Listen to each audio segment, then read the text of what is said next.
Hey guys, welcome back to Glam Finds, and I'm here with a video that you guys requested. So one of you guys asked for my favorite fragrance from each house. Now, when I was putting this together, I realized it's a lot of houses out there. So this is going to be my first 10 designers. I'm going to do a second list with 10 more designers.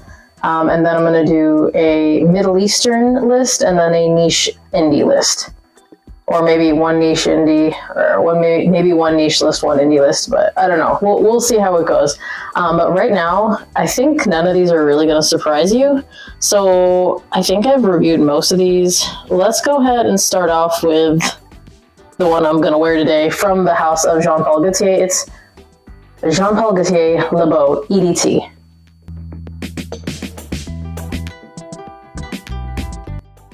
I have tried the parfum of this, and it's not full bottle worthy for me. To where I could have bought that one, but instead I bought a second bottle of the EDT, because I don't know, they get rid of all the good stuff. So I was like, let me go ahead and buy a bottle, and I got it pretty affordable. But it's coconut, it's lime, it's gorgeous tonka. Like, this is one of my favorite tonka dry downs of any fragrance. If you guys want my review of this, check out my review of this. And you should, because this is a really good fragrance. If you don't have it, I would highly recommend it. Next. So this one was really hard because this house has a lot of really good ones. From the house of Paco Rabanne, it's 1 Million Lucky. I think this is my first Paco Rabanne fragrance. I wasn't super into sweet fragrances back then, but when I smelled it on the strip, I kept getting this really nice whiff of freshness. The hazelnut in here is so nice, the plum is nice, it's got a nice dose of fruity freshness. And this is one that just gets you compliments every time, but it's a really fun wearing experience. Parfum almost made the list, but then it kind of seemed like I was just going to make a list of coconut fragrances because I love coconut. But I was like, I think this one has to be the one that's my favorite because I do have a backup bottle of it. Now, my Parfum and Elixir are both 200 ml bottles, so I don't know that I would need a backup of either one. But either way, like, I did go through a good amount at the beginning of like owning this bottle, and it's a really good one. Next. Alright, so I'm going to save the ones that I haven't reviewed towards the end, which is more than I thought. But let's do this one because you guys already know, you probably already know it's going to make it. From the house of Hugo Boss, it's Boss Bottled Pacific. Now, the minute I found out about this, I bought the 200 ml. Why? Again, it's an aquatic with coconut, and it smells great. Like, smelling this just reminds me of the beach, and it also reminds me of, I took this one, and I wore it a lot when I went to Mexico last year, and I'm probably going to take it to Mexico this year.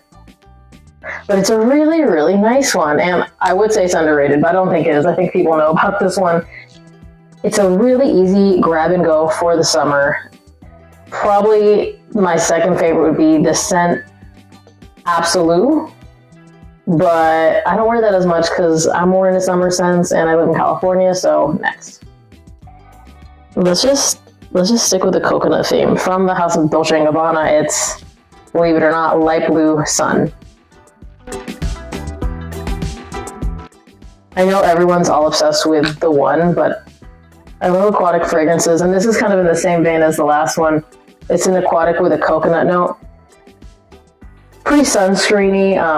Hold on. They're really done different though.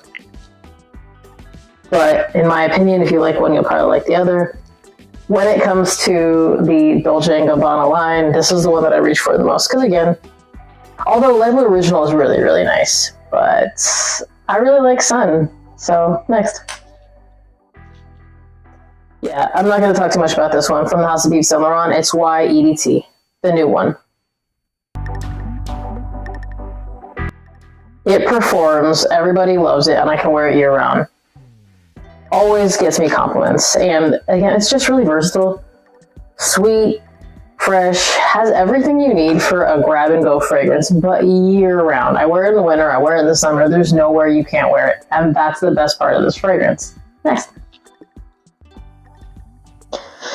I've already been talking about this one, but from the house of Ralph Lauren, it's Polo Ralph Lauren Gold Blend. Actually, I think it's called Blue Gold Blend, but It's a really nice spicy blue fragrance. It is also a compliment getter. I just really like wearing this one. I like the Parfum. I think I like this more still. It just has like a nice spicy appeal to it, and I just feel like you can dress it up or down.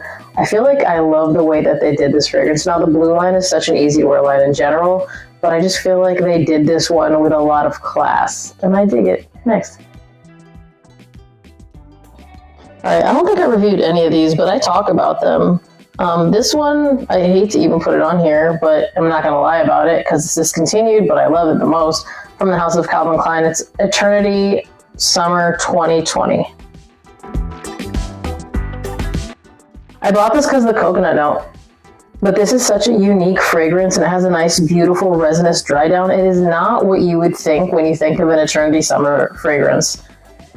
It's the best one out of all of the Eternity flankers. My favorite Calvin Klein I've ever smelled in general, and I'm definitely going to try to trade for another bottle of this because I do use it, and in the summer I use it a lot. So it's just one of those ones when I wear it, everyone compliments it, but sometimes you want to wear stuff for you. When you wear something that you like a lot, but the people around you also like, it's just a double win.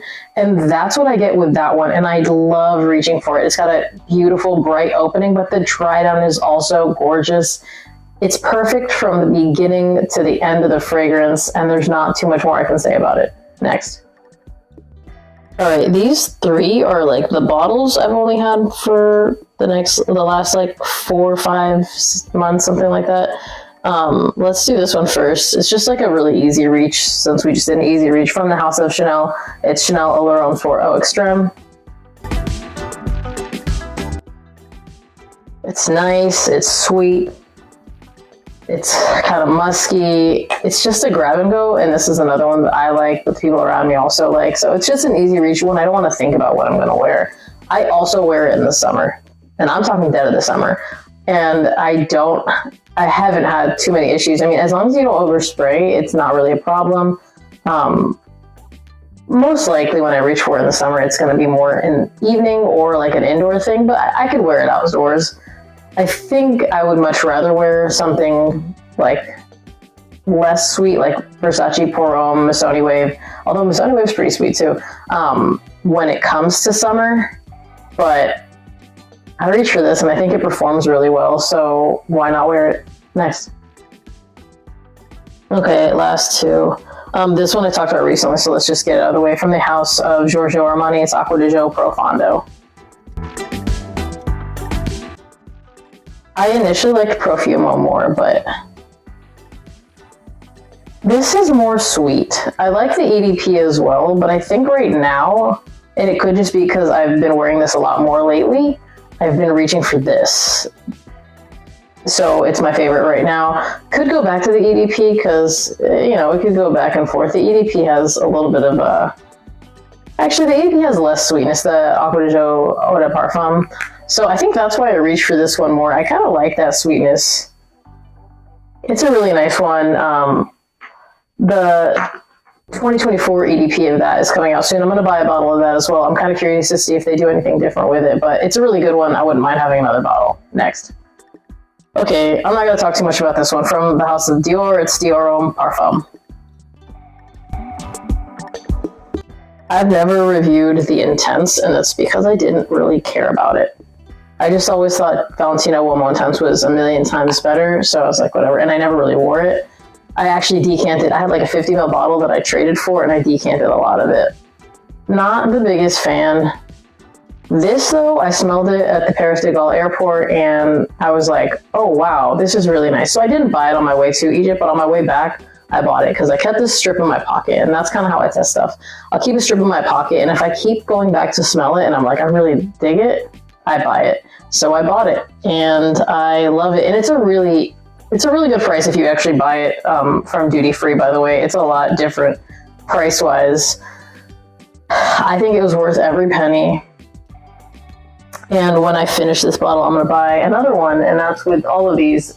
If you can find them, obviously not all of them, you can find a couple of these are either about to get discontinued or they're just like limited edition, like the Eternity 2020 flanker. And the jump I'll get to you, I don't know what's going to happen with that, but the summer editions just tend to get harder and harder to find. That's why I bought a backup bottle of that. Anyway, there's going to be another designer list of these coming up, and then I'll do I'll do the Middle Eastern one next, and then another designer one, and then I'll do indie niche after that. As always, thank you guys for watching. Remember to like this video if you liked it, subscribe to my channel, hit that notification bell to get notified when I drop another video, and I'll see you guys on the next one. Bye!